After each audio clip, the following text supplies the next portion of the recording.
Steven Spielberg, 74 anos de idade, mais de 10 filmes marcantes na sua carreira, diretor que vem participando de pelo menos 2 eras do cinema com muito destaque, continua aí se desafiando, se testando e tendo resultados positivos.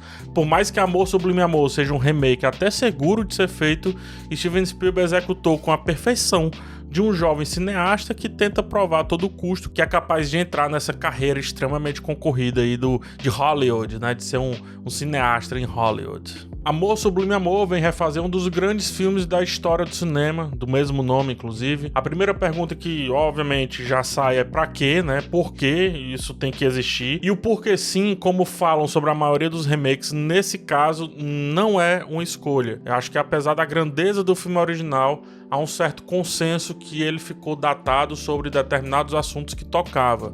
Não no tema em si, o tema acho que continua forte, por isso que ele volta forte aqui também, mas em como esse tema foi entregue.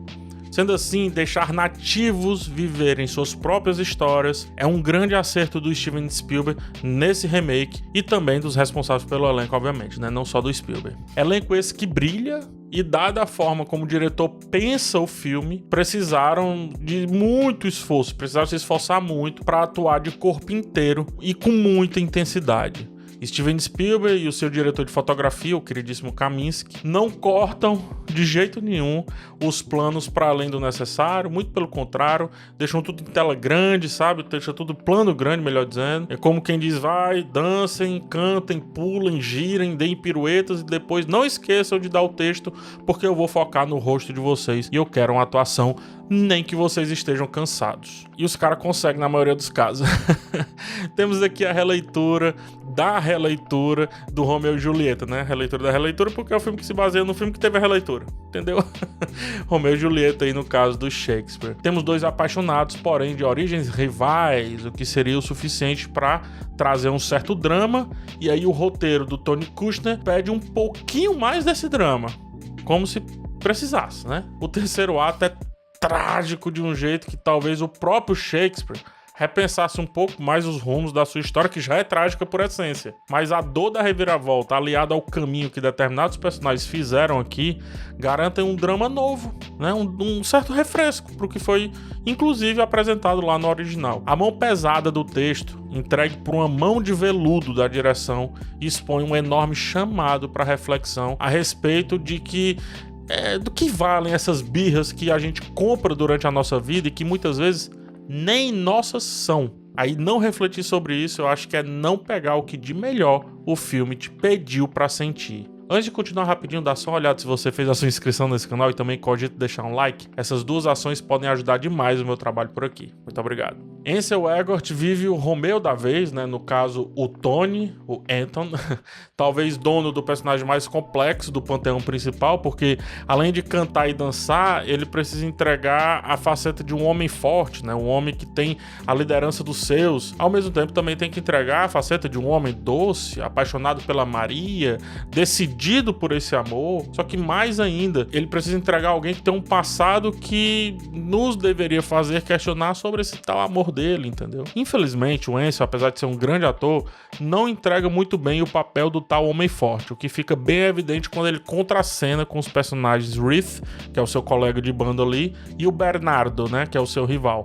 Porém, a entrega do homem doce e apaixonado é tão grande que se faz difícil pensar um outro ator aí pra esse papel. Eu percebo que mais uma vez tiveram que abrir mão de algo que, assim como fez também o filme original, tá? Mas que aqui resolveram abrir mão do lado mais durão em detrimento aos caminhos que o amor deveria percorrer por aquela história. A cena dele cantando Tonight e se esgueirando pelas grades, cara, é muito real, mesmo ficando bem clara a vontade do Steven Spielberg em vender um cinemão de estúdio, ou seja, um cinemão meio falso. Por falar nisso, é muito interessante como o design de produção não teve vergonha de entregar o falseado, né? O falsete ali dos tais filmes de estúdio. A caixa é falsa, o buraco é falso, o canivete é visivelmente falso, tudo soa de papelão. As luzes existem com muita força, mesmo que uma cena que deveria ser completamente no escuro, mas mesmo assim fica evidente que isso foi construído com a intenção de dizer que do original só iriam atualizar o que realmente precisava ser atualizado passado e repensar uma coisa e outra como novidade, como por exemplo o papel do Doc, que agora virou a Valentina, uma homenagem à mesma atriz, né, vivida pela mesma atriz que viveu a Anitta lá no original, mas também um papel que precisava ser feminino, para uma das cenas mais pesadas do filme acontecer e surtir forte apelo emocional, tanto em quem assistia quanto em quem estava dentro daquela situação. Tinha que ser uma mulher e tinha que ser uma mulher experiente naquela cena específica. Eu gosto muito do que fizeram ao deixar vazar essa ideia do fake. Eu acho que isso dá liberdade pro tal musical clássico não precisar ser escondido, não precisar ser atualizado, modernizado, né? Eu esperava que isso fosse acontecer, não aconteceu. E também permite que sintamos o quão poderosa é a forma do Steven Spielberg trabalhar pessoas e coreografias em uma cena que tinha tudo para ser pequena e se torna grande pela audácia de deixar o máximo de coisas possíveis em tela acontecendo ao mesmo tempo. Veja só, todos os filmes do Spielberg são minimamente parametrizados. Jurassic Park, por exemplo, a gente tem o copo d'água que é colocado lá, né, o T-Rex se aproximando, aí a câmera vai no menino assustado, depois vai na água tremulando, depois volta pro som, vai de novo no menino, aí vai nos demais carros, né, aumenta assim o campo de visão, sai, mostra um panorama da situação e então a ação começa de fato. Se isso não é uma coreografia tão perfeita quanto as danças e piruetas de Amor Sublime Amor, então eu provavelmente tô maluco. Eu não sei mais o que é cinema. Aqui, por exemplo, temos dois personagens que se desentendem, começam a brigar, um corpo tomba, a câmera fica parada esperando o que vai acontecer, o outro personagem sofre aquilo dali, a câmera vai nele, mas para que entendamos o real cenário, o real tamanho daquilo tudo, o plano abre e nos deixa perceber cada um dos detalhes que antes era só uma confusão difícil de ser compreendida. Isto posto, se todo remake viesse com a singeleza de dar a César o que é de César e com a maestria de um diretor que não quis ser maior do que a história e mesmo assim foi, cara, que façamos mais remakes. Afinal, rever filmes bons sob novos olhares é no mínimo bom também. Eu disse no mínimo, tá? Esse daqui é muito além disso. É muito além disso mesmo.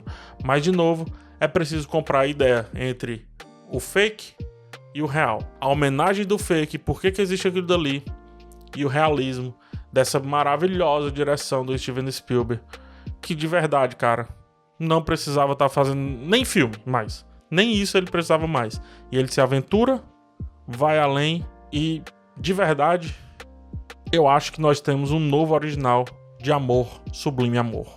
Se for pra citar um filme, eu diria pra assistir o de 2021. De verdade.